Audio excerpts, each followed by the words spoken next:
একটা বিষয় সম্পর্কে আপনাদেরকে জানিয়ে না দিলে আমার মনে হয় এটা আমার পক্ষ থেকে কৃপণতা হবে, সেজন্য আমি একটু জানিয়ে দিচ্ছি। আজকে আমাদের বাংলাদেশ তথা সমগ্র পৃথিবীতে অনেক দিবস পালন করা হয়।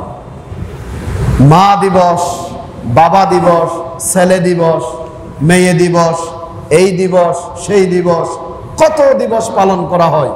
কিন্তু অন্যতম আরেকটা মুসলমানদের জন্য, আমি পালনের জন্য বলতেছি না, আমাদের শিক্ষার জন্য বলতেছি, একটা দিবস আছে, যেই দিবসটা হচ্ছে আজকের দিবস, 17ই রমজান, পবিত্র বদর দিবস। আমরা বলি সুবহানাল্লাহ। কারণ আমরা জানি বদরের যুদ্ধ ইসলামের প্রথম সশস্ত্র যুদ্ধ, যেই যুদ্ধে আল্লাহ রাব্বুল ইজ্জত ওয়াল জালাল মুসলমানদেরকে বিজয় দান করেছিলেন। কাফেরদের সৈন্য সংখ্যা ছিল 1000-এর বেশি, আর মুসলমানদের সৈন্য ছিল মাত্র 313 জন। দ্বিতীয় হিজরিতে আজকের এই দিনে, এই রমজানুল মুবারকের 17ই রমজানে আল্লাহ রাব্বুল আলামিন এমন একটা বিজয় দান করেছিলেন, সেদিন যদি বদরের বুকে যদি আল্লাহ রাব্বুল ইজ্জত ওয়াল জালাল আল্লাহর হাবিবকে বিজয় দান না করতেন, তাহলে পৃথিবীতে কিয়ামত পর্যন্ত মুসলমানেরা মাথা উঁচু করে দাঁড়াতে পারত না। সেজন্য আল্লাহ বিশেষ ইহসান করেছেন, আমরা বলি আলহামদুলিল্লাহ। শুধু তাই নয়, এই বদরের দিবসের একটা আয়াতে কারিমা তার প্রাসঙ্গিক একটা ঘটনা বলে আমার মোর আলোচনার দিকে চলে যাচ্ছি। আল্লাহ রাব্বুল আলামিন কোরআনুল কারীমের মধ্যে ইরশাদ করেন, ইয তাস্তাগীসুনা রাব্বাকুম ফাস্তাজাবা লাকুম আন্নী মুমিদ্দাকুম বিআলফিন মিনাল মালাইকাতি মুদ্দিফিন।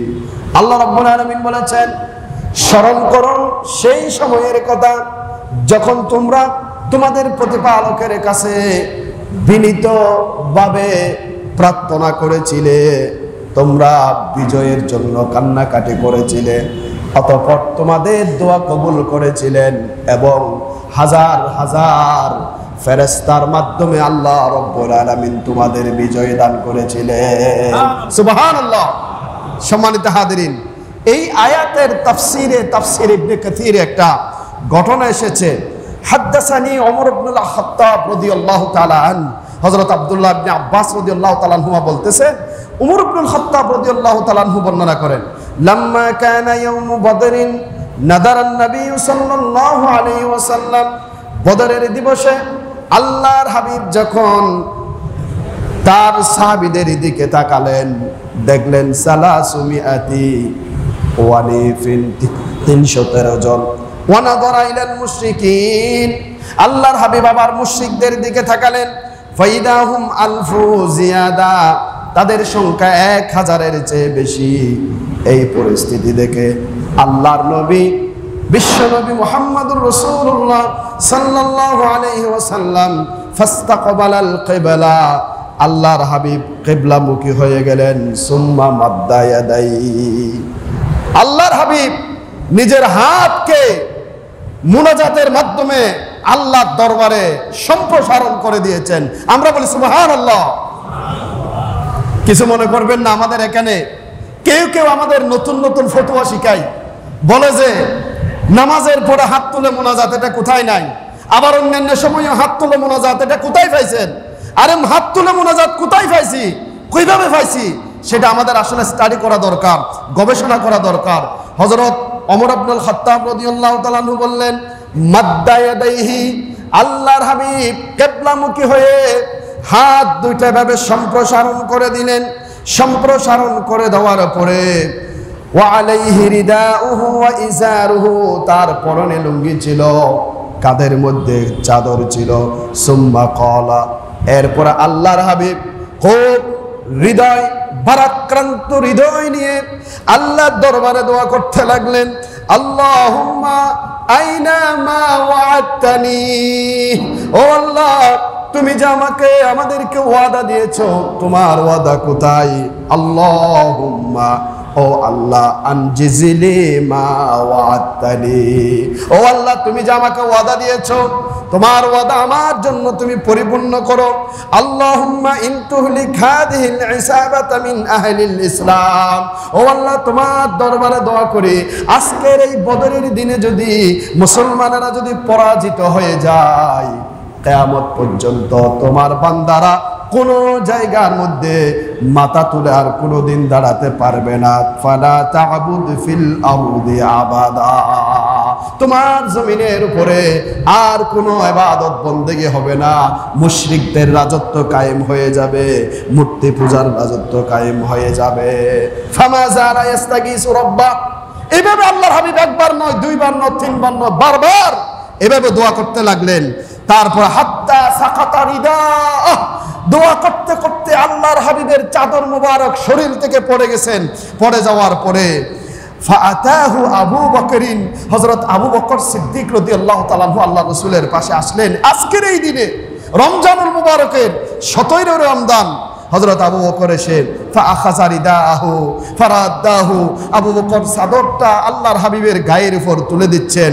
সুম্মা ইলতাজামাহু মিন ওয়ারাইহি সুম্মা ক্বালা, আবু বকর বললেন ইয়া রাসূলুল্লাহ কাফাকা মানাশিত্তাকা রাব্বাক, আল্লাহর হাবিব যথেষ্ট যথেষ্ট, আপনাকে এইভাবে কাকুতি বিনতি করে এভাবে আপনাকে খুব নরম হয়ে দোয়া করার কোনো দরকার নেই। আল্লাহ রাব্বুল আলামিন আপনাকে এবং আমাদের বিজয় দান করবেন ইনশাআল্লাহ। আমরা বলি ইনশাআল্লাহ।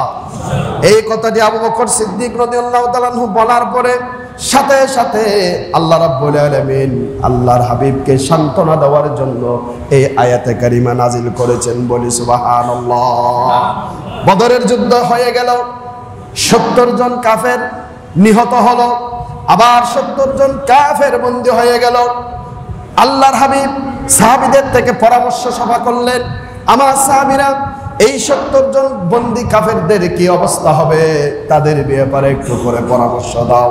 পরামর্শ সভার মধ্যে হযরত আবু বকর সিদ্দিক রাদিয়াল্লাহু তাআলা আনহু বললেন, ইয়া রাসূলুল্লাহ, ইয়া হাবিবাল্লাহ, এই 70 জন কাফের যারা আমাদের হাতে বন্দী হয়ে গেছে, আপনি তাদেরকে কেউ কেউ বনুল আম্মি, অমুকের ছেলে, অমুকের চাচা, অমুকের প্রতিবেশী, অমুকের ভাই, না বুঝে আমাদের বিরুদ্ধে তারা যুদ্ধ করতে এসেছে, বুঝতে পারে নাই, তাদের কাছ থেকে ফিদিয়া নিয়ে তাদের কাছ থেকে কিছু বিনিময় রক্ত পণ নিয়ে, মুক্তিপণ নিয়ে তাদেরকে ছেড়ে দেন, তাদেরকে ছেড়ে দেন। এটা আবু বকরের পরামর্শ। ওমর রাদিয়াল্লাহু তাআলা আনহু বললেন, ওমর তুমি পরামর্শ দাও। মা তখন ওমর রাদিয়াল্লাহু তাআলা আনহু বললেন যে ওয়াল্লাহি, আল্লাহর কসম করে বলি, মা আরা মা রাআ আবু বকর, ইয়া রাসূলুল্লাহ, আবু বকর যেই মতামত ব্যক্ত করেছেন আমি সেই মতামত ব্যক্ত করব না। আমার মতামত হচ্ছে ভিন্ন। আমার মতামত কি? ইয়া রাসূলুল্লাহ, ইয়া হাবিবাল্লাহ, আনতুমাক্কিনানি মিন ফুলানিন করিবিন লি উমর ফাদরিব উনাকা, ইয়া রাসূলুল্লাহ, আজকের এই জিহাদের ময়দানে যুদ্ধের মধ্যে যদি আমার বাবাও যদি আসে, ইসলামের বিরুদ্ধে কেন অস্ত্র ধারণ করতে এসেছে, আপনি আমাকে পারমিশন দেন, তরবারি নিয়ে আমার বাবাকে আমি দ্বিখণ্ডিত করে দেব। জোরে বললাম আল্লাহু আকবার। ওমর বললেন, ইয়া রাসূলুল্লাহ, এটাই হচ্ছে আমার সিদ্ধান্ত। ওসমান রাদিয়াল্লাহু তাআলা আনহুর ভাই আসলে ওসমান ভাইকে হত্যা করবে, আলীর খালাতো ভাই আসলে আলীর খালাতো ভাইকে হত্যা করে দিবে, যার আত্মীয় এসেছে আপনার বিরুদ্ধে অস্ত্র ধারণ করার জন্য সেই হত্যা করবে তাকে। এটা হচ্ছে আমার সিদ্ধান্ত। রাসূলুল্লাহ সাল্লাল্লাহু আলাইহি ওয়াসাল্লাম এরপরে উমরের পরে আলী, অন্যান্য সাহাবীদের থেকে সিদ্ধান্ত নেওয়ার পরে majority percent has been granted, majority পার্সেন্টের সমর্থন দিয়েছে। ইয়া রাসূলুল্লাহ, আপনি তাদেরকে কিছু মুক্তিপণ নিয়ে আপনি তাদেরকে ছেড়ে দেন, 70 জনকে ছেড়ে দেন। ছেড়ে দেওয়া হয়েছে। উমর বললেন, পরের দিন সকালে আমি যখন মসজিদে নববীতে নামাজ পড়ার জন্য আসতেছি ফজরের আগে, তখন আল্লাহর হাবিব দেখলাম একটা মসজিদে নববীর দূরবর্তী স্থানে আল্লাহর হাবিবও কান্না করে, হযরত আবু বকরও কান্না করে। জোরে বলেন সুবহানাল্লাহ। আল্লাহর হাবিবও কান্না করে, হযরত আবু বকরও কান্না করে। এমত অবস্থায় ওমর বললেন, তাদের এই কান্নার রোল দেখে আমি তাড়াতাড়ি করে আল্লাহর হাবিবের কাছে গেলাম। আল্লাহর হাবিবের কাছে গিয়ে বললাম, ইয়া রাসূলুল্লাহ মা ইয়াবকিকা আনতা ওয়া সাহিবুকা, ও রাসূল আপনাকে এবং আপনার সাথীকে কোন জিনিসে কাঁদাচ্ছে, আপনার কেন কাঁদতেছেন একটু করে বলেন। তখন আল্লাহর হাবিব হযরত ওমর রাদিয়াল্লাহু তাআলা আনহুকে বললেন, ও ওমর রে, ওয়া ইল্লাম আজিদ বুকাআত তাবাকাইতু লিবুকাইকুমা, কেন কান্না করতেছেন আপনারা? আপনারা কেন কান্না করতেছেন আমাকে বলতে হবে। যদি না বলেন তাহলে আমি কান্নার ভান ধরবো, আমিও কান্না করব। আল্লাহর নবী বললেন, লাল্লাযী উরিদা আলা আসহাবিকা মিন আখজিল ফিদা, আবু ওমর রে, গতকালকে তোমার পক্ষ থেকে যেই মতামত নিয়েছিলাম, তোমার মতামত গ্রহণ না করার কারণে ওই যে গাছ দেখা যাচ্ছে, আল্লাহ রাব্বুল আলামিন এই মদিনাকে উল্টিয়ে দেওয়ার জন্য গাছ পর্যন্ত গজব নাজিল করেছিলেন। জোরে বলুন আল্লাহু আকবার। আমি দেখতে পাচ্ছি আল্লাহর গজব আসতেছে, কারণ তুমি যে কালকে সিদ্ধান্ত দিয়েছিলা, তোমার সিদ্ধান্তটি আমি গ্রহণ না করার কারণে আল্লাহ আমার প্রতি অসন্তুষ্ট হয়েছেন। তারপরে আমি কান্না করতেছি আল্লাহর আযাব থেকে রক্ষা পাওয়ার জন্য। জোরে বলেন সুবহানাল্লাহ। সম্মানিত হাদিরিন, বদরের দিবস থেকে আমাদের শিক্ষা নেওয়া দরকার। আমি আমার মূল আলোচনায় চলে যাব, কিন্তু বদরের দিবস থেকে শিক্ষা নেওয়া দরকার। এই যে আমাদের গত 3-4 দিন আগে ফেসবুকে একটা বিশাল লেখালেখি হয়ে গেছে, পক্ষে বিপক্ষে কথা বলেছে। শুক্রবার বিকট একটা আওয়াজ হবে, কেউ আতঙ্কিত ছিলেন, আবার কেউ হেসে হেসে বা পরবর্তীতে বৃদ্ধাঙ্গুলি প্রদর্শন করে বলতেছেন, আইনা আযাবিল্লাহ, আইনা আযাবুল্লাহ, আরে আল্লাহর আযাব কোথায়, আল্লাহর শাস্তি কোথায়, ভাও কথা, এই কথা সেই কথা বলে বলে মানুষ ইসলামের থেকে অনেক অনেক দূরে সরে যাচ্ছে।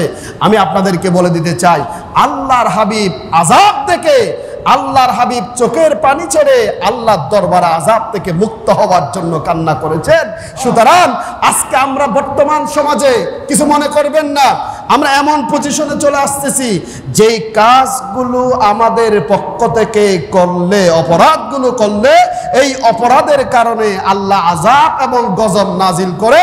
প্রত্যেকটি অপরাধ এখন আমাদের সমাজে বাস্তবায়িত হচ্ছে। ঠিক কিনা বলেন? কথা বলেন ঠিক কিনা? কিছু মনে করবেন না, আমার ব্যবসায়ী ভাইদের কাছ থেকে আমি হাত জোড় করে ক্ষমা চাই, মনে করবেন না।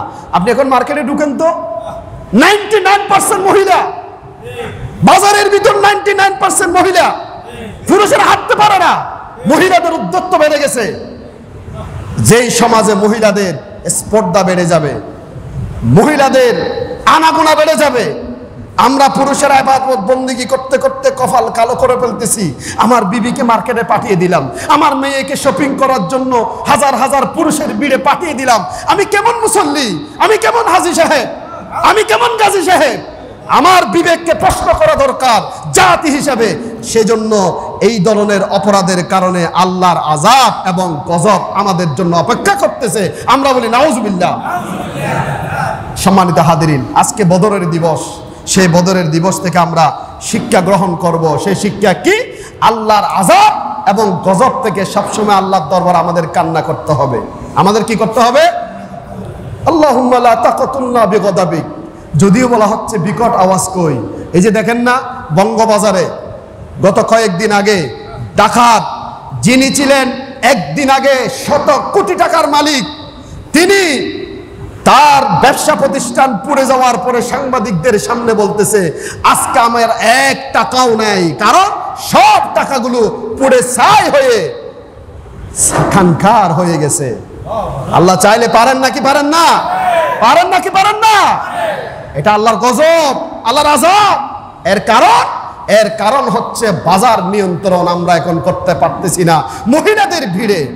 আমি একজন ব্যক্তি, কিছু মনে করবেন না, গতকাল একটু পার্সোনাল কিছু জিনিস কেনার জন্য দোকানে যেতে চেয়েছিলাম, আমার নিজের বিবেককে আমি বাধা দিয়েছি। কি বলেছেন? উদউ ইলা সাবিলি রাব্বিকা বিল হিকমা, উদউ ইলা সাবিলি রাব্বিকা, তুমি তোমার প্রতিপালকের রাস্তার দিকে মানুষকে আহ্বান করো, ডাকো, বিল হিকমা, হিকমত সহকারে, ওয়াল মাউইজাতিল হাসানা, এবং উত্তম উপদেশের মাধ্যমে, ওয়াজাদিলহুম বিল্লাতি হিয়া আহসান, এবং আল্লাহর দ্বীনের দাওয়াতি কাজ করতে গিয়ে কেউ যদি তোমার সাথে তর্ক করতে আসতে চায়, তুমি উত্তমভাবে তার সাথে তর্ক করো।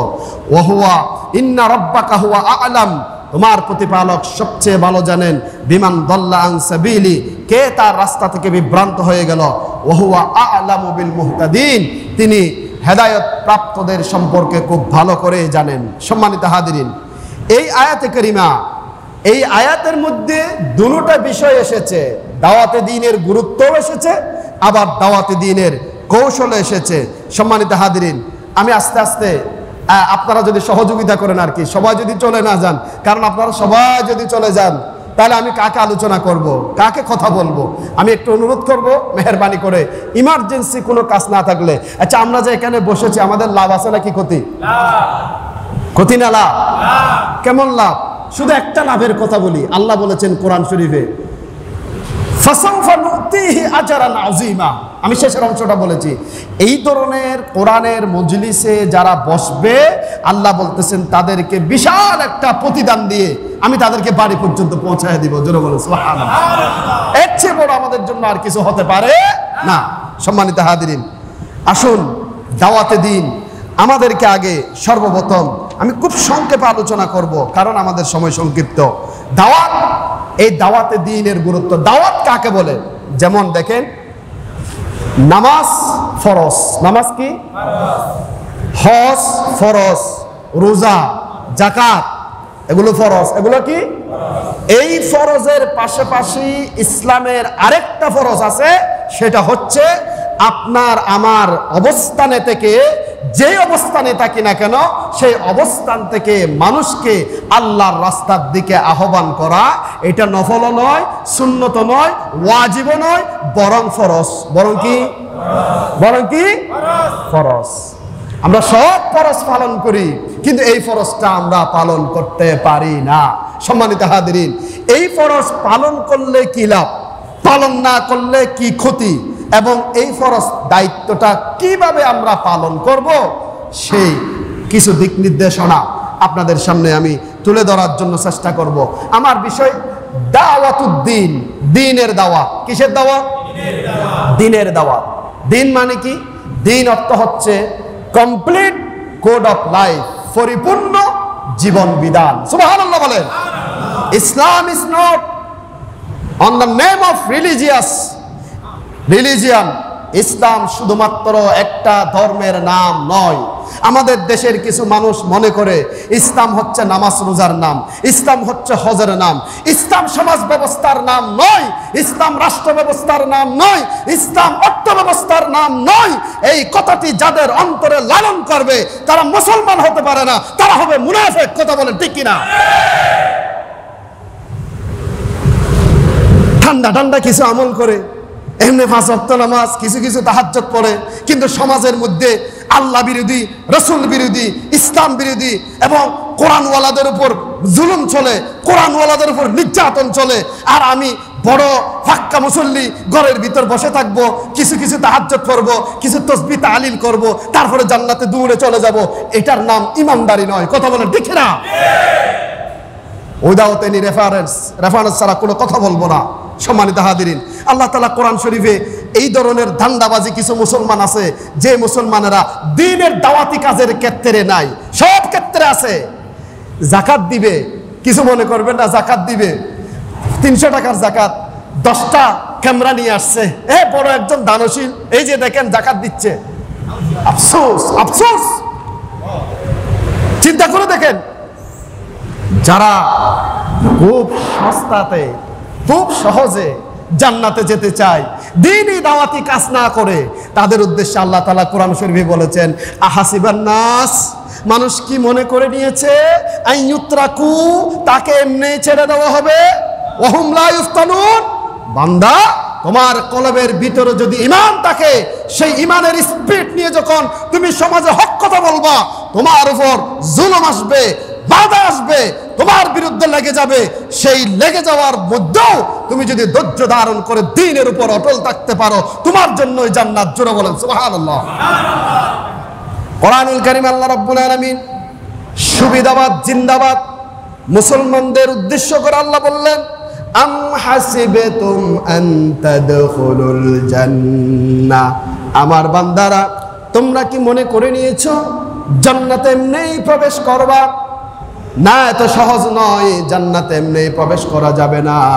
ওয়ালাম্মা ইয়াতিকুম মাসালুল্লাযিনা খালাউ মিন ক্বাবলিকুম, তোমাদের পূর্বে যারা কলবের ভিতর ঈমান আছে, সেই ঈমান যারা দাবি করেছিল, তাদের উপরে আল্লাহ রাব্বুল আলামিনের পক্ষ থেকে অসংখ্য পরীক্ষা এসেছে। সুবহানাল্লাহ বলেন। অসংখ্য পরীক্ষা এসেছে, পরীক্ষা এসেছে। সুতরাং দাওয়াতে হক, আমি আজকে আমাদের বটতলী শাহজাহান মসজিদের পরিচালনা পর্ষদকে ধন্যবাদ জানাচ্ছি। ওনারা বিভিন্ন বিষয়ের পাশাপাশি দাওয়াতুল দ্বীনের বিষয়টাও তারা রেখেছেন। কারণ আমার দেশের অনেক মুসলমান আছে যারা জানে না দাওয়াতে দ্বীন কি জিনিস, সেটা জানিয়ে দেওয়ার জন্য আজকের এই তাফসীর মাহফিল। আল্লাহ কবুল করুক, সকলে বলে আমিন। সম্মানিত হাদিরিন, দাওয়াত কাকে বলে আমি সংক্ষেপে বলতেছি। আদ-দাওয়াতু মাসদারুম মিন বাবি নাসারা ইয়ানসুরু। দাওয়াতের অর্থ হচ্ছে আন-নিদাউ, আহ্বান করা। আল্লাহ রাব্বুল আলামিনের বাণী, ইয়াউমা ইয়াদউকুম ফাতাস্তাজিবুনা বিহামদি, সেই দিন আল্লাহ তোমাদেরকে আহ্বান করবে। আর দাওয়াতের অর্থ কি? দা হ্যান্ডশুড dictionary of the modern written Arabic, একটা ডিকশনারিতে ইংরেজিতে দাওয়াত শব্দের অর্থ এসেছে missionary activity, missionary work and propaganda. এইগুলো হচ্ছে দাওয়াত। দাওয়াত মানে মানুষকে আহ্বান করা। মানুষকে কি করা? আহ্বান করা। পারিভাষিক সংজ্ঞা আমি বেশি বিস্তারিত বলবো না, বিস্তারিত বললে আমার সময় চলে যাবে। পারিভাষিক শুধু কয়েকটা সংজ্ঞা দেব। পারিভাষিক সংজ্ঞা হচ্ছে হিয়া দাওয়াতু ইলা মাকারিমিল আখলাক ওয়া মাহাসিনিল আমাল, মানুষকে উত্তম চরিত্রের দিকে আহ্বান করা। সুবহানাল্লাহ বলেন। ওয়া হিফজিল হুকুকি, আল্লাহর বিধানসমূহ যথাযথভাবে সংরক্ষণের জন্য মানুষকে দাওয়াত দেওয়া। ওয়া ইকামাতিল আদলি বাইনান নাস, সমাজে জুলুম চলে নাকি চলে না? বলেন চলে নাকি চলে না? জুলুমযুক্ত সমাজ, যেদিকে যাবেন সেদিকে জুলুম আর জুলুম। কিন্তু আমি এই জুলুমের পরিস্থিতি দেখে বড় হাজী সাহেব একদম চোখকে বন্ধ করে মসজিদে চলে যাচ্ছি, চোখ বন্ধ করে মসজিদ থেকে চলে আসতেছি। আমাকে কি শেখাইছে এই কথা আমরা বলি ক্বালা রাসূলুল্লাহ সাল্লাল্লাহু আলাইহি ওয়াসাল্লাম, আল্লাহর হাবিব বলেছেন সমাজে যখন জুলুম চলে এই জুলুমের পক্ষে কথা না বলা, আস-সাকিতু আনিল হাক্কি ওয়া শাইতানুন আখরাসুন, যারা সত্য থেকে নিশ্চুপ, কিছু জানে না। হাজী সাহেব খুব ভালো মানুষ, কিছু বলে না, যে ভালোকে মন্দ বলে না, ভালোকে ভালো বলে না, সাফ লম্বা নয়, ব্যাঙো শর্ট নয়, ব্যাঙো বেট্টা নয়, এখানে সুবিধাবাদ জিন্দাবাদ। আর ইনে কে ফিয়ে আল্লাহ এখানে দেখতে বহুত বড় ফেরেশতার নাম লাগে, বুজুর্গ নাম লাগে। আল্লাহ রাসূল বলল সে হচ্ছে বোবা শয়তান। কি শয়তান? কি শয়তান? বলেন কি শয়তান? আল্লাহর কসম, আমার কথা নয়, রাসূলের কথা। আস-সাকিতু আনিল হক, সত্য থেকে যারা নিশ্চুপ থাকবে, কোনো কথা বলবে না, দাওয়াত দিবে না, চোখের সামনে জানাবে বিচার হয় বলবে না, আরো সমর্থন দেয়। আছে না আলাইহির রাহমা, তিনি বলেছেন ওয়াহিবজিল হুকুকি ওয়া ইকামাতিল আদলি বাইনান নাস, মানুষের মধ্যে ন্যায় পরায়ণতাকে প্রতিষ্ঠা করা, বিইতাইকুজ কুল্লি জি হাক্কিন হাক্কা, যার হক যে প্রাপ্য সেই প্রাপ্যদারকে হক দিয়ে দেওয়া। তারপর হচ্ছে ওয়াতানজিলিহি মিনাল মানাজিলি মা ইয়াস্তাহিকুহু ফাতারফাউল আকাইদুল কামিলা ওয়াল আহকামুশ শারঈয়্যা, পরিপূর্ণ আকীদা ভিত্তিক জীবনযাপনের দিকে মানুষকে আহ্বান করা এবং মানুষের মন গড়া। মানুষের কি গড়া? কথা ভয় পাচ্ছেন নাকি? মানুষের কি গড়া? মানুষের মন গড়া যত তন্ত্র মন্ত্র আছে নাকি নাই? কথা আছে নাকি নাই? মানুষের মন গড়া এখন সব।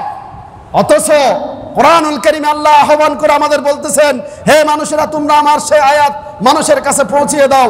আলা লাহুল খালকু ওয়াল আমরু, সৃষ্টি যার, আইন চলবে তা। সৃষ্টিকার, সৃষ্টিকার, কথা বলে সৃষ্টিকার, সৃষ্টি আল্লাহর, আইন চলবে কার? আল্লাহ। এটা কার বাণী? আল্লাহ, আল্লাহর বাণী। এখন এগুলো আমরা মসজিদের মিম্বরে বসে দাঁড়িয়ে বলতে পারি না, ভয় লাগে, কষ্ট লাগে, খতিবের চাকরি চলে যায়। কথা বলেন ঠিক কিনা? আল্লাহ বলেছেন আমার সৃষ্টি, আমার সৃষ্টির মধ্যে আইন চলবে কার? আল্লাহর আইন চলবে কার? এই আল্লাহর আইনকে বাদ দিয়ে মানব গড়ার যত মতবাদ আছে সব মতবাদের বিরুদ্ধে বুকে সাহস নিয়ে কথা বলার নাম হচ্ছে দাওয়াত। জোরে বলেন সুবহানাল্লাহ। এখন দাওয়াত কি জিনিস আমরা বুঝি না। আমরা অনেকে বুঝি দাওয়াত হচ্ছে শুধু মানে একদম হাতে ধরে ফাইয়ে ধরে বাস মিডিয়া মিডিয়া মিডিয়া মিডিয়া সুবিধাবাদ জিন্দাবাদ, এটার নাম শুধু, এটার নাম দাওয়াত নয়। সম্মানিত হাদিরিন, এরপরে দাওয়াত এর সংজ্ঞায় আর অনেক কথা আছে, আমি সেদিকে যাচ্ছি না। সমাজ সংস্কারের জন্য দাওয়াতে দ্বীনের গুরুত্ব আছে নাকি নাই? কথা আছে নাকি নাই? সমাজ সংস্কারের জন্য দাওয়াতে দ্বীনের গুরুত্ব আছে। সম্মানিত হাদিরিন, এর কারণ হচ্ছে আল্লাহ রাব্বুল আলামিন এই পৃথিবীতে যত নবী এবং রসুল দুনিয়াতে প্রেরণ করেছেন সব নবী রসুলের এক নম্বর মিশন ছিল দাওয়াতি কাজ করা। সুবহানাল্লাহ বলেন না? জোরে বলেন সুবহানাল্লাহ। প্রত্যেক নবী রসুল আল্লাহর দ্বীনের দাওয়াত দিতে গিয়ে তারা প্রতিকূল পরিস্থিতির সৃষ্টি হয়েছে। কেউ মার খেয়েছেন, কেউ শহীদ হয়েছেন, কেউ জেলে গিয়েছেন। কথা বলেন ঠিক কিনা? ঈসা আলাইহিস সালাম জেলে গিয়েছেন নাকি যান নাই? সন্দেহ আছে নাকি? ঈসা আলাইহিস সালাম কোথায় গেছে? জেলে গেছে। আল্লাহর দ্বীনের দাওয়াত দিতে গিয়ে নবীরা কেউ মার খেয়েছেন, আবার জাকারিয়া আলাইহিস সালাতু যে মার খেয়েছেন। আমরা জানি আল্লাহর নবীর পয়গম্বররা যে আল্লাহর দ্বীনের দাওয়াতি কাজ করতে গিয়ে বাতিলরা যখন তাদেরকে ধাওয়া করলো, গাছকে বলল গাছ আশ্রয় দাও, গাছের ভিতর ঢুকে গেছে, কিছু দেখা যায় না। বাতিলরা কাফেররা পিছন থেকে আসলো, আসার পরে দেখে যে এখানে নাই, নবী নাই। তখন নবীর সামান্য একটু কাপড় দেখা যায়, তখন বাতিলরা বলে এখানে আছে, করাত নিয়ে আসো। করাত নিয়ে আসার পরে দাঁড়ানো অবস্থায় ঠিক শরীরের মাঝখানে করাত দিয়ে এভাবে কেটে ফেলা হচ্ছে। নবী যখন মুখ থেকে একবার ও শব্দ বললেন, আল্লাহ রাব্বুল আলামিন বললেন খবরদার, ও শব্দ বলা যাবে না। ও শব্দ যদি বলো নবুয়তের দফতর থেকে তোমার নামকে কেটে দেবো। জোরে বলেন আল্লাহু আকবার। কত বড় কথা। সম্মানিত হাদিরিন, আমি সেদিকে যাচ্ছি না। শেষ পর্যন্ত আল্লাহর হাবিব, আমাদের নবী, সবার নবী, বিশ্ব নবী মুহাম্মদুর রাসূলুল্লাহ সাল্লাল্লাহু আলাইহি ওয়াসাল্লাম তিনিও দাওয়াত দিয়েছেন। তিনি কি দিয়েছেন? তিনি কি দিয়েছেন? দাওয়াত দিয়েছেন। আল্লাহ রাব্বুল আলামিন তার দাওয়াতের ব্যাপারে বললেন, কামা আরসালনা ফীকুম রাসূলাম মিনকুম ইয়াতলু আলাইকুম আয়াতিনা ওয়া ইউআল্লিমুকুমুল কিতাবা ওয়াল হিকমা ওয়া ইউআল্লিমুকুম মা লাম তাকুনু তা'লামুন। সুবহানাল্লাহ বলেন। এভাবে একবার নয়, সূরা বাকারায় এসেছে, এভাবে সূরা জুমার মধ্যে এসেছে, অনেক জায়গায় এসেছে যে আল্লাহ তাআলা তার রাসূলকে প্রেরণ করেছেন। সেই রাসূল ইয়াতলু আলাইকুম আয়াতিনা, তিনি তোমাদেরকে আমার আয়াতগুলো শুনিয়ে দিবেন। ওয়া ইউযাক্কিকুম, তোমাদেরকে পরিশুদ্ধ করবেন। ওয়া ইউআল্লিমুকুমুল কিতাবা ওয়াল হিকমাতা, তিনি তোমাদেরকে কিতাব শিক্ষা দিবেন, হিকমা শিক্ষা দিবেন। শুধু তাই নয়, আল্লাহ রাব্বুল আলামিন সমগ্র মানবতাকে দাওয়াতের গুরুত্ব বিষয়ে ইরশাদ করেছেন, ওয়াদউ ইলা রাব্বিকা ওয়ালা তাকুনান্না মিনাল মুশরিকিন, তোমরা মানুষকে তোমার প্রতিপালকের দিকে আহ্বান করো। ওয়ালা তাকুনান্না মিনাল মুশরিকিন, মুশরিকদের অন্তর্ভুক্ত হয়ো না। সম্মানিত হাদিরিন, শুধু তাই নয়, আল্লাহর হাবিবকে পৃথিবীতে প্রেরণ করেছেন আল্লাহর দ্বীনের দাওয়াত দেওয়ার জন্য। সুবহানাল্লাহ বলেন। আল্লাহর দ্বীনের কি দেওয়ার জন্য? দাওয়াত দেওয়ার জন্য। কেন না? কোরআনুল কারীমে আল্লাহ রাব্বুল আলামিন বলেছেন, ইয়া আইয়ুহান নাবিয়্যু, ও আমার নবী, ইন্না আরসালনাকা শাহিদা, নিঃসন্দেহে আমি আপনাকে প্রেরণ করেছি সাক্ষ্যদাতা হিসাবে, ওয়া মুবাশশিরাও ওয়া নাযীরা, সুসংবাদদাতা হিসাবে, ভীতি প্রদর্শনকারী হিসাবে, ওয়া দাঈয়ান ইলাল্লাহি, আল্লাহর দিকে দাওয়াত দেওয়ার জন্য ও নবী আমি আপনাকে পৃথিবীতে প্রেরণ করেছি। সুবহানাল্লাহ বলেন। কার দিকে? কার দিকে? আল্লাহর দিকে। ওয়াদাইয়ান ইলাল্লাহি বিইذনিহি ওয়া সিরাজাম মুনীরা, এবং সুস্পষ্ট আলোকবর্তিকা আল্লাহর দিকে দাওয়াত দেওয়ার জন্যই আল্লাহর হাবিবকে রব্বুল ইজ্জত ওয়াল জালাল প্রেরণ করেছেন। আমরা বলি সুবহানাল্লাহ। সম্মানিত হাদিরিন, রাসূলুল্লাহ সাল্লাল্লাহু আলাইহি ওয়াসাল্লাম যখন বিদায় হজের ভাষণ দিচ্ছিলেন, কি হজ? একটা মাসালা বলি, আল্লাহ রাসূল হজ করেছেন জীবনে একবার, বলেন কয়বার? তাও বিদায় হজ, তাও কি হজ? বিদায় হজ। বিদায় হজে সাহাবীদের সংখ্যা ছিল ১.৫ লক্ষের চেয়েও বেশি। সুবহানাল্লাহ বলেন। ১,২৫,০০০-এর চেয়ে বেশি বিদায় হজে সাহাবীদের সংখ্যা ছিল, আর অসংখ্য ছিল। কিন্তু ঐতিহাসিকগণ বলেছেন মক্কা এবং মদিনা, আরবের সমগ্র আরবের ভিতরে আল্লাহর রসুলের সাহাবীদের কবর পাওয়া যায় সর্বোচ্চ ২০,০০০। সর্বোচ্চ কত? কয় হাজার? আরো ১,০০,০০০ সাহাবী গেছে কোথায়? রাসূলুল্লাহ সাল্লাল্লাহু আলাইহি ওয়াসাল্লাম বিদায় হজের ভাষণে বলেছিলেন সাহাবীদেরকে উদ্দেশ্য করে, ফালইউবাল্লিগিশ শাহিদুল গায়বা, আমার সাহাবীরা, তোমরা যারা এখানে আজকে উপস্থিত হয়েছো, তোমরা এখান থেকে যারা উপস্থিত আছো, অনুপস্থিতদেরকে আমার এই দ্বীনের দাওয়াত, কোরআনের বাণী, হাদিসের বাণী তোমরা পৃথিবীর মধ্যে ছড়িয়ে দাও। জোরে বলি সুবহানাল্লাহ। সাহাবায়ে কেরাম আল্লাহ রাসূলের এই নির্দেশ পেয়ে সমগ্র পৃথিবীতে ছড়িয়ে পড়েছিলেন। জোরে বলেন সুবহানাল্লাহ। সম্মানিত হাজিরিন, শুধু তাই নয়, উম্মতে মুহাম্মদী সাল্লাল্লাহু আলাইহি ওয়াসাল্লামকেও আমাদেরকেও দাওয়াত দেওয়ার জন্য নির্দেশ দিয়েছেন কে? আল্লাহ। কথা বলেন কে? আল্লাহ। কোরআনুল কারীম আল্লাহ রাব্বুল আলামিন বলেছেন, ওয়ালতাকুম মিনকুম উম্মাতুন ইয়াদউনা ইলাল খায়র, তোমাদের মধ্য থেকে এমন একটা দল হওয়া উচিত, জাতি হওয়া উচিত, যারা ইয়াদউনা ইলাল খায়র, মানুষকে কল্যাণের দিকে আহ্বান করবে, ইয়ামুরুনা বিল মারুফ, মানুষকে সৎ কাজের আদেশ দিবে, ওয়ায়ানহাউনা আনিল মুনকার, এবং মানুষকে অসৎ কাজ থেকে বিরত রাখবে। সুবহানাল্লাহ বলেন। এটা কার বাণী? আল্লাহর বাণী। সুতরাং দাওয়াতে দ্বীনের সংজ্ঞা দিতে গিয়ে আরেকজন আল্লাহর বড় বুজুর্গ, ওলি, আলেম, তিনি বলেছেন সৎ কাজের আদেশ দেওয়া এবং অসৎ কাজ থেকে মানুষকে বিরত রাখা, এটাও দ্বীনে দাওয়াতের অন্তর্ভুক্ত। সুবহানাল্লাহ বলেন। সম্মানিত হাজিরিন, এই সৎ কাজের আদেশ, অসৎ কাজের নিষেধ, এটা বিশাল একটা উম্মতের কাজ। উম্মত যখন এই কাজগুলো ছেড়ে দিয়েছে, তখন উম্মতের উপরে আল্লাহর পক্ষ থেকে বিভিন্ন আযাব এবং গজব নাজিল হয়েছে। আমরা বলি নাউযু বিল্লাহি মিন যালিক। সম্মানিত হাজিরিন, শুধু আমি এতটুকু বলবো, ক্বালা রাসূলুল্লাহ সাল্লাল্লাহু আলাইহি ওয়াসাল্লাম, আল্লাহর হাবিব বলেছেন, লা তা'মুরুন্না বিল মারুফ, অবশ্যই অবশ্যই তোমরা মানুষকে সৎ কাজের আদেশ দাও, ওয়ালা তানহাউন্না আনিল মুনকার, এবং তোমরা মানুষদেরকে অসৎ কাজ থেকে বিরত রাখো। এই কাজ দুইটা যদি তোমরা না করো, আউলা ইউশাকান্নাল্লাহু, অচিরেই তোমাদের উপরে আইয়াবাস আলাইকুম, আল্লাহ রাব্বুল ইজ্জত ওয়াল জালাল তোমাদেরকে তার পক্ষ থেকে আযাব প্রেরণ করবে। সেই আযাবের ভিতরে তোমরা যদি আল্লাহর দরবারে দোয়া করো, সুম্মা লাম ইউস্তাজাবা লাকুম, আল্লাহ তোমাদের দোয়া মুনাজাত কবুল করবেন না। আমরা বলি নাউযু বিল্লাহি মিন যালিক। সম্মানিত হাজিরিন, এই জন্য অবশ্যই অবশ্যই আমাদেরকে সৎ কাজের আদেশ দিতে হবে, অসৎ কাজ থেকে মানুষকে বিরত রাখতে হবে। সম্মানিত হাজিরিন, শুধু তাই নয়, দাওয়াতে দ্বীনের গুরুত্ব সম্পর্কে আরো অনেক কথা কোরআন এবং হাদিসের মধ্যে আছে। আমি আর কয়েকটা কথা বলে কৌশলটা বর্ণনা করে আপনাদের কাছ থেকে আমার আলোচনা আমি সমাপ্তির দিকে চলে যাব ইনশাআল্লাহ। সম্মানিত হাজিরিন, এই দাওয়াতে দ্বীন এর ব্যাপারে হাদিস শরীফে রাসূলুল্লাহ সাল্লাল্লাহু আলাইহি ওয়াসাল্লাম অসংখ্য কথা আমাদেরকে বলেছেন। এই দাওয়াতে দ্বীন ছেড়ে দেওয়ার কারণে আজকে মুসলমানেরা সারা পৃথিবীতে নির্যাতিত, নিষ্পেষিত, নিগৃহীত। মুসলমানেরা আজকে সারা পৃথিবীতে নির্যাতিত হওয়ার একমাত্র কারণ হচ্ছে দাওয়াতের দ্বীনকে ছেড়ে দেওয়ার কারণ। আমরা বলি নাউযু বিল্লাহ। আমরা সবাই একটু দরুদ শরীফ পড়ি, আল্লাহুম্মা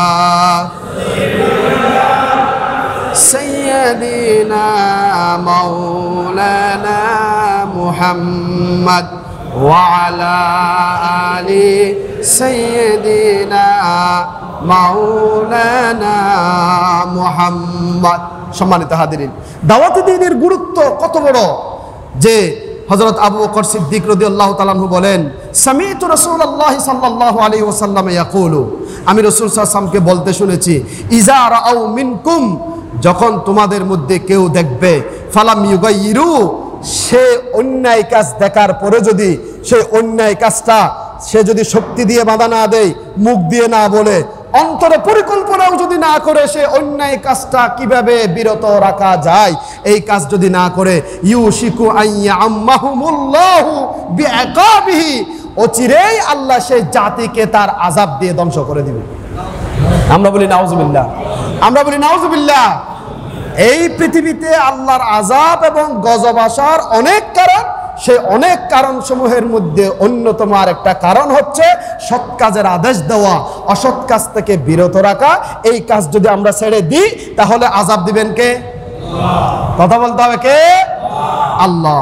ওয়াফি রাওয়ায়াতিন ইবনে দাউদা, রিওয়ায়াতে আবি দাউদা, আবু দাউদের অন্য এক বর্ণনা এসেছে, মা মিন কওমিন ইয়ামালু ফীহিম বিল মাআসি, সম্প্রদায়ের লোকেরা যখন অন্যায় কাজ করে, সুম্মা ইয়াকদিরুনা আলা আন ইউগাইয়িরু, এরপরে অন্যায় যারা করে তাদেরকে বাধা দেওয়ার শক্তিও আছে, সামর্থ্য আছে, শক্তি আছে, সামর্থ্য থাকার পরেও বাধা দেয় না। সুম্মা লা ইউগাইয়িরুনা ইল্লা আন ইউআম্মাহুমুল্লাহু বিআকাবিন, আল্লাহ রাব্বুল আলামিন তাদেরকে তাদের শাস্তি দ্বারা ব্যাপক আকারে তাদেরকে ধ্বংস করে দিবে। আমরা বলি নাউযুবিল্লাহি মিন যালিক।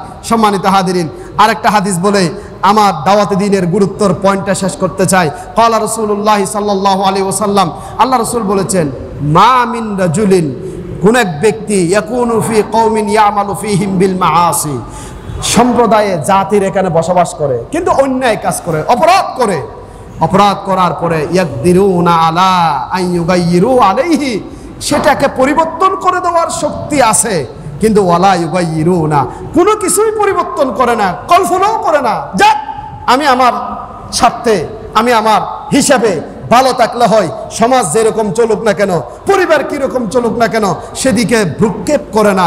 আল্লাহ রসুল বলেছেন, ইদা আসাবাহুমুল্লাহু ইল্লা আসাবাহুমুল্লাহু, এমত অবস্থা আল্লাহ তাআলা তাদেরকে প্রেরণ করবেন তার পক্ষ থেকে শাস্তি, ক্বাবলা আইয়ামুতুহু, মরে যাওয়ার আগেই তাদেরকে আল্লাহর পক্ষ থেকে শাস্তি অবতীর্ণ করবেন। আমরা বলি নাউযুবিল্লাহ, বলি নাউযুবিল্লাহ। সম্মানিত হাজিরিন, আসুন আমরা এই দাওয়াত কিভাবে দেব? এই দাওয়াত, এক নম্বরে দাওয়াতের কৌশল, দাওয়াতের এক নম্বর কৌশল হচ্ছে, আল্লাহ রাব্বুল আলামিন বলেছেন, উদউ ইলা সাবিলি রাব্বিকা বিল হিকমাতি ওয়াল মাউইজাতিল হাসানা। রাব্বুল আলামিন বলেছেন, তোমরা তোমাদের প্রতিপালকের দিকে মানুষকে আহ্বান করো হিকমত সহকারে। কি সহকারে? বলে কি সহকারে? হিকমত। কি সহকারে?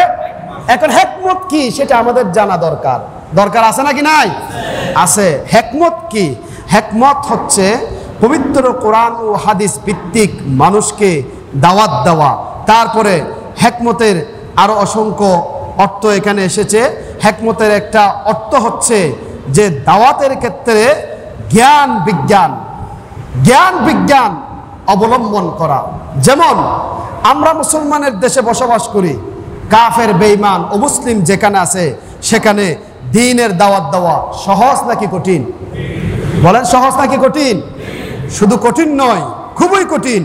যেমন জার্মানের মানুষেরা অল্প সংখ্যক মুসলমান ছিলেন জার্মানে, সেই জার্মানির মুসলমানেরা চিন্তা করলেন, এখন আমরা কিভাবে অমুসলিমদেরকে দাওয়াত দিতে পারি। তারা একটা হিকমত অবলম্বন করলেন। হিকমত কি? আল্লাহ রসুলের একটা হাদিসের অনুবাদ, সেই হাদিসের অনুবাদটা লিখে রাস্তার মধ্যে ফেলে দিয়েছে। সুবহানাল্লাহ বলেন। হাদিসের ডাইরেক্ট এবার লেখে নাই, হাদিসের ইংরেজিতে অনুবাদ লিখে ওই হাদিসটা রাস্তার মধ্যে ফেলে দিয়েছেন। রাস্তার মধ্যে ফেলে দেওয়ার পরে জার্মানের একজন বিজ্ঞানী, সেই বিজ্ঞানী রাস্তা দিয়ে যখন হাঁটতেছেন তখন হঠাৎ করে ওই কাগজটা পেয়ে গেলেন। সেই কাগজের ভিতরে আছে আল্লাহ রসুলের হাদিস। সুবহানাল্লাহ বলেন। একটু জিকির করি, লা ইলাহা ইল্লাল্লাহ, সবাই পড়ি, লা ইলাহা ইল্লাল্লাহ, লা ইলাহা ইল্লাল্লাহ, সুবহানাল্লাহ, আলহামদুলিল্লাহ, লা ইলাহা ইল্লাল্লাহ, লা ইলাহা ইল্লাল্লাহু মুহাম্মাদুর রাসূলুল্লাহ। সকলে বলে সাল্লাল্লাহু।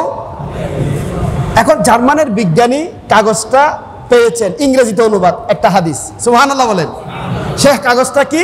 সে কাগজটা হচ্ছে, it was narrated that Abdullah bin Mughaffal, সকলে পড়ি রাদিয়াল্লাহু তাআলা আনহু, that the messenger of Allah said, আল্লাহ রাব্বুল আলামিনের হাবিব বলেছেন, if a dog licks a vessel of any one of your vessel, তোমাদের যে কোনো একজন ব্যক্তির পাত্রে কুকুর যদি মুখ দেয়, কুকুর যদি কি দেয়?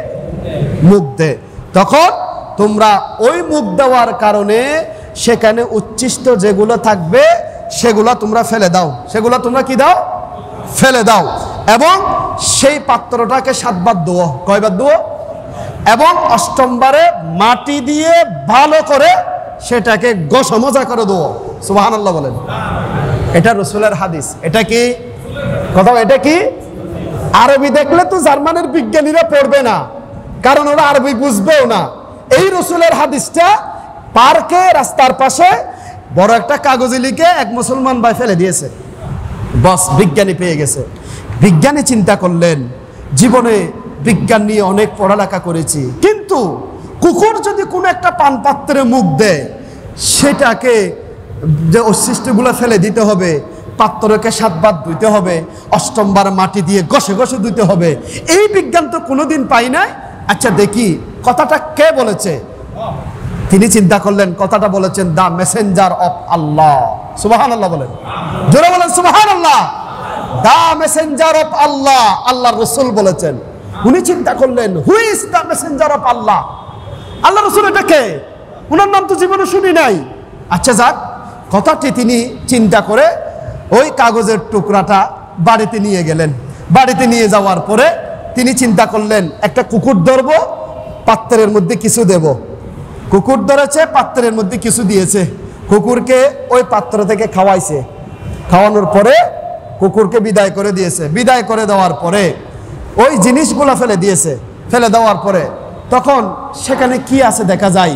ফেলে দেওয়ার পর পাত্রটিকে যখন দেখলেন, দেখতে বাইরে দেখতে খুব পরিষ্কার, কিন্তু দেখা যায় অনুবীক্ষণ যন্ত্র দিয়ে যখন তিনি দেখতেছেন, সেখানে ছোট ছোট জীবাণু দেখতেছেন, সুবহানাল্লাহ বলেন।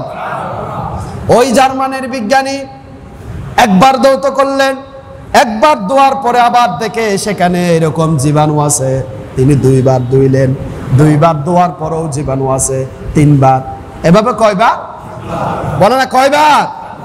মাসালা, আপনার 5000 টাকার খাবার আপনার ডেকের ভিতর আছে, মনে করেন 5 কেজি গোশত রান্না করেছেন, একটু ঠান্ডা হয়েছে, কিন্তু কুকুর সুযোগ পেয়েছে, আস্তে করে আপনার বাড়িতে ঢুকে ওই ঢাকনাটা একটু আলোক করে কুকুর দিয়েছে মুখ, মাংস খাইছে এখান থেকে। 5 কেজি মাংস, এগুলো কি আর খাওয়া যাবে? কথা বলেন যাবে?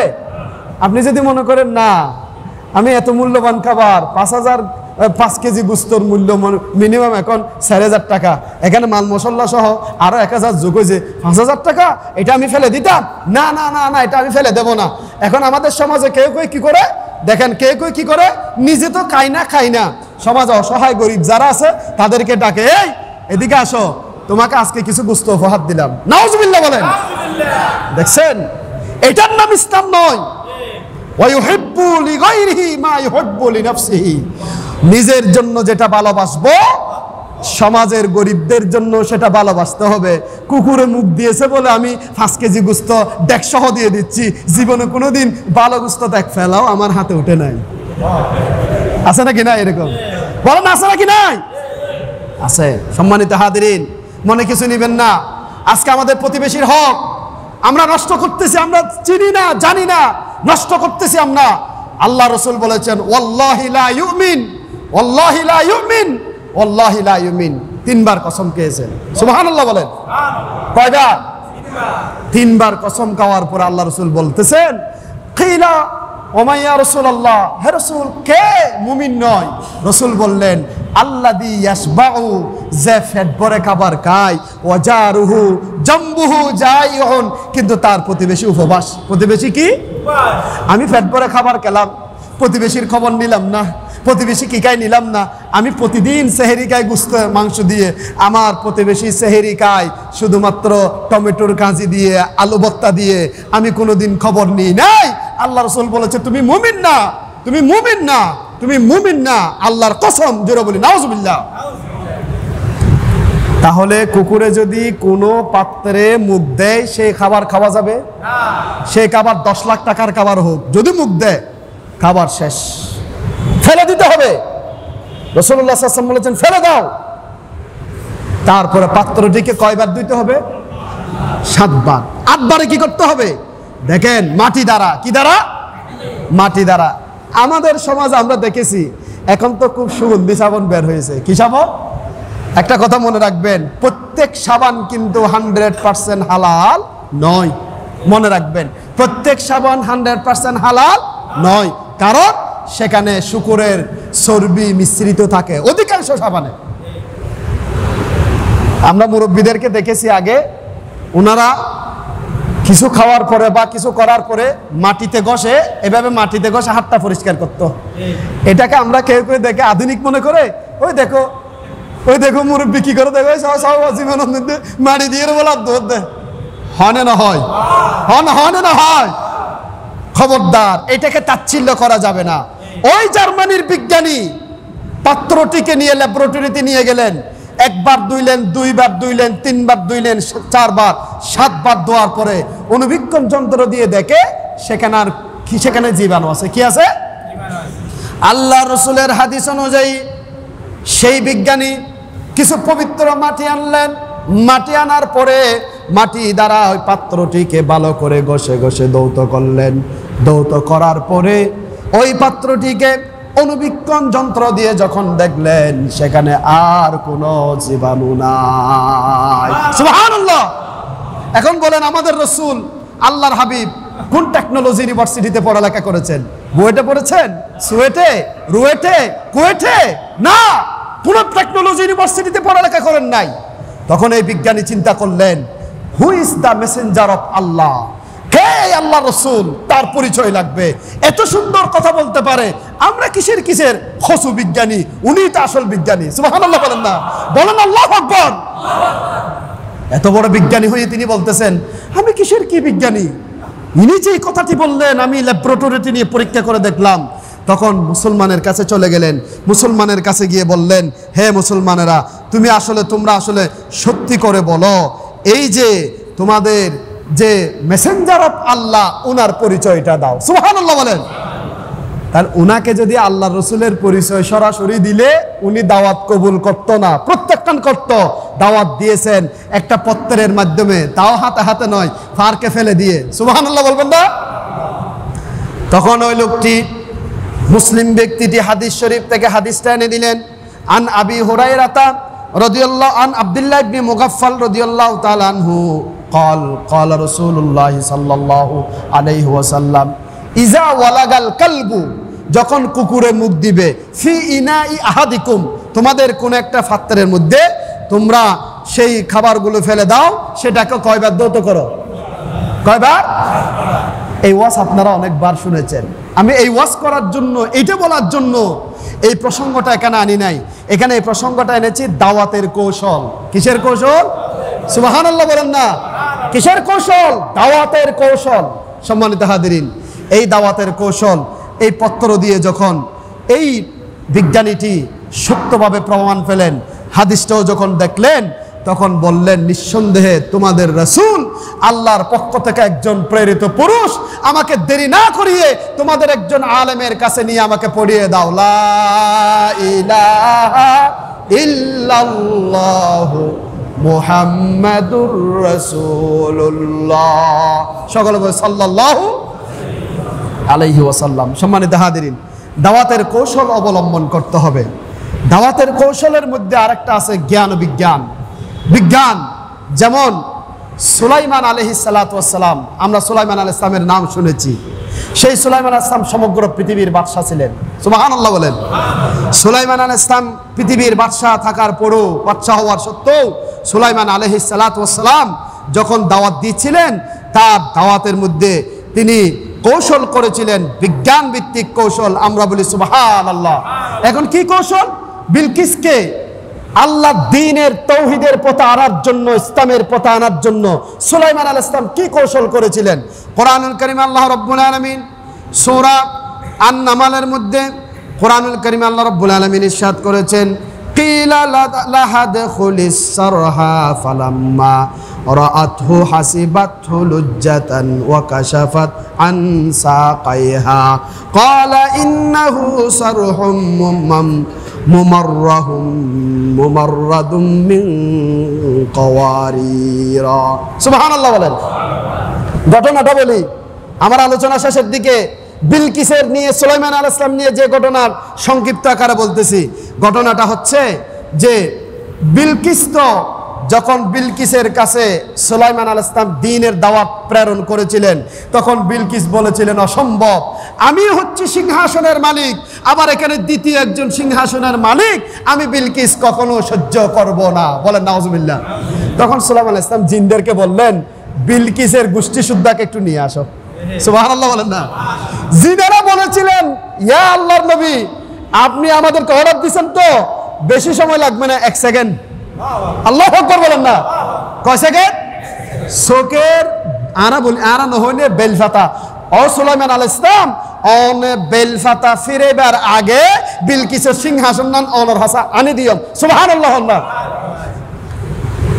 বিলকিসের সিংহাসন আনা হয়েছে, সিংহাসন রেখে দেওয়া হয়েছে, কিন্তু বিলকিসকে দ্বীনের দাওয়াত দেওয়ার জন্য আল্লাহ নবী সুলাইমান আলাইহিস সালাতু ওয়াস সালাম একটা প্রাসাদ নির্মাণ করেছেন। সুবহানাল্লাহ বলেন।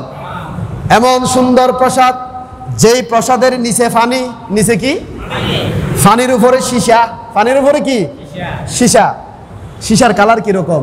আমরা এখন তো আর বর্তমান ভবিষ্যৎ প্রজন্ম কলে একখান অবস্থান আগেই গই তামা কি জিনিস হলে বহুত জন ফলন আছিনে ও চিনি মনে যে তামা কিন্তু আর দেশের আস্তে আস্তে যার গই তামা। এই সীসা, সীসার কালার কিরকম?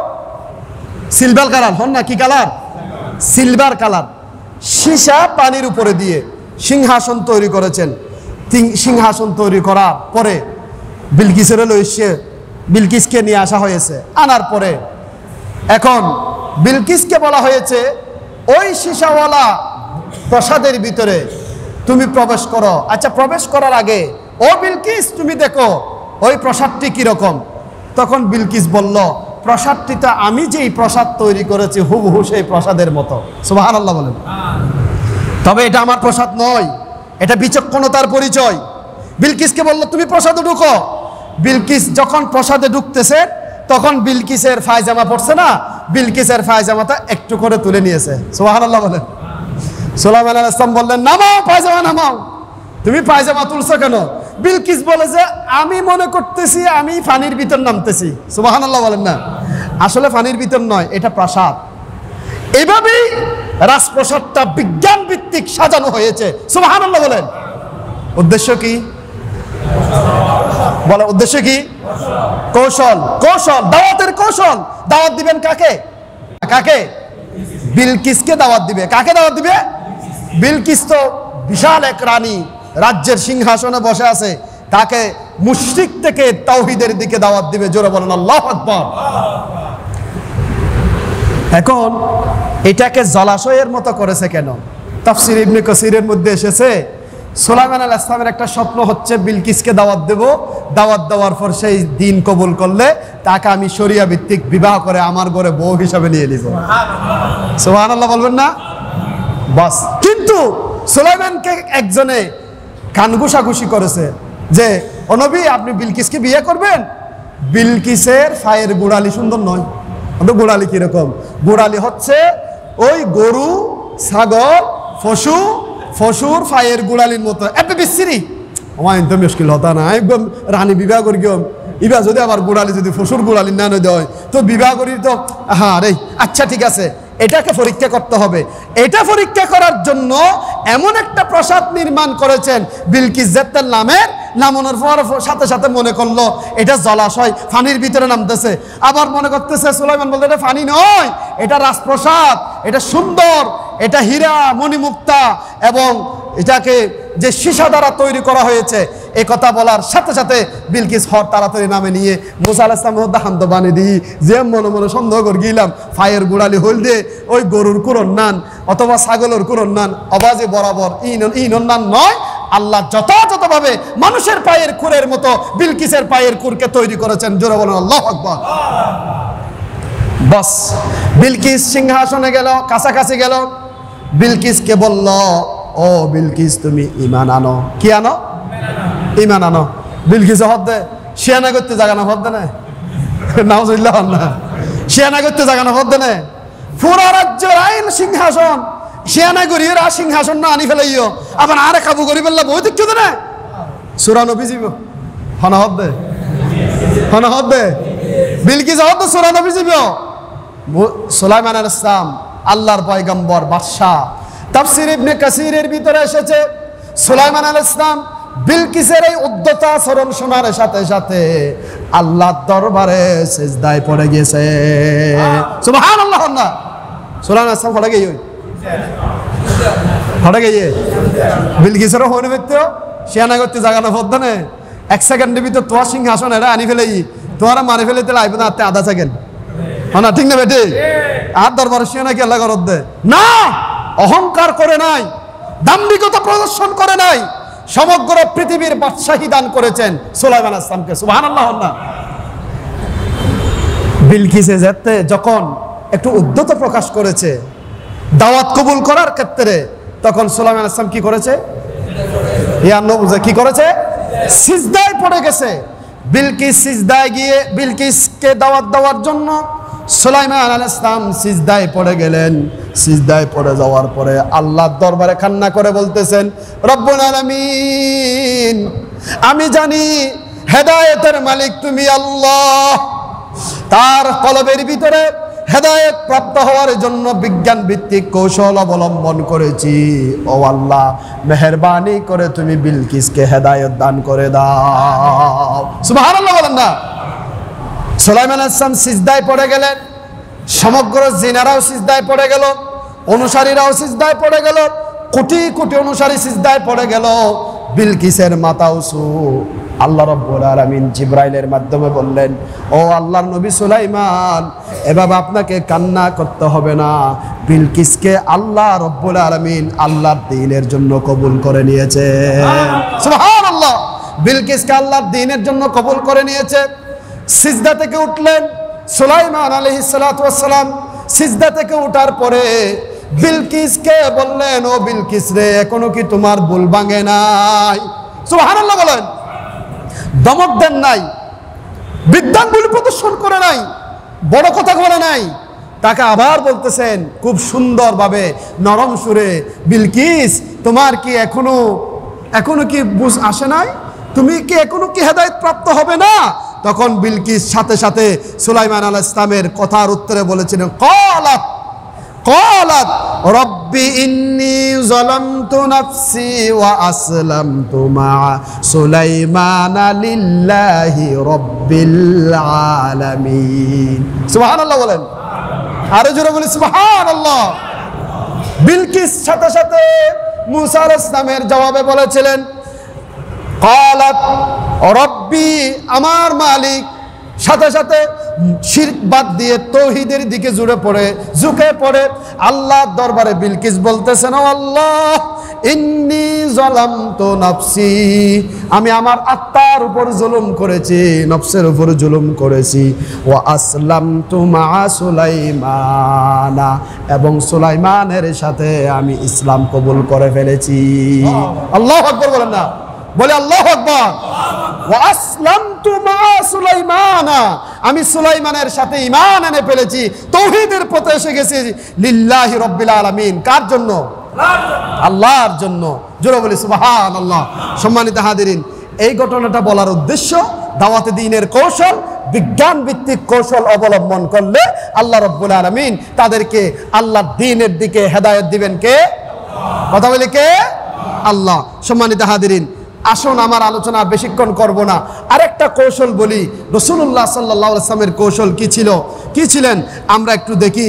রাসূলুল্লাহ সাল্লাল্লাহু আলাইহি ওয়াসাল্লাম ওই যে উদউ ইলা সাবিলি রাব্বিকা বিল হিকমা সহকারে আল্লাহর রাস্তায় মানুষকে আহ্বান করো, ওয়াল মাউইজাতিল হাসানা, উত্তম উপদেশের মাধ্যমে, ওয়াজাদিলহুম বিল্লাতি হিয়া আহসান, এবং সুন্দরভাবে তর্ক করো একদম মার্জিত ভাষায়। সম্মানিত হাজিরিন, উহুদের যুদ্ধের পরে এই একটা আয়াত, দাওয়াতের বিষয়ে একটা আয়াত যখন নাজিল হয়ে গেল, তখন আমরা জানি উহুদে আল্লাহ রসুলের সব লাশকে পাওয়া যাচ্ছে, কিন্তু আল্লাহ রসুলের চাচা হামজা রাদিয়াল্লাহু তাআলা আনহুকে পাওয়া যাচ্ছে না। এমত অবস্থায় রাসূলুল্লাহ সাল্লাল্লাহু আলাইহি ওয়াসাল্লাম অস্থির হয়ে গেলেন, আমার হামজা, আমার চাচা হামজা কোথায় কোথায়? অস্থির হওয়ার পরে এক পর্যায়ে এক সাহাবী এসে বললেন, ইয়া রাসূলুল্লাহ, আপনার চাচা সাহাবী হামজা ওইখানে আছে। রাসূল সাল্লাল্লাহু আলাইহি ওয়াসাল্লাম তাড়াতাড়ি সেই জায়গায় গেলেন।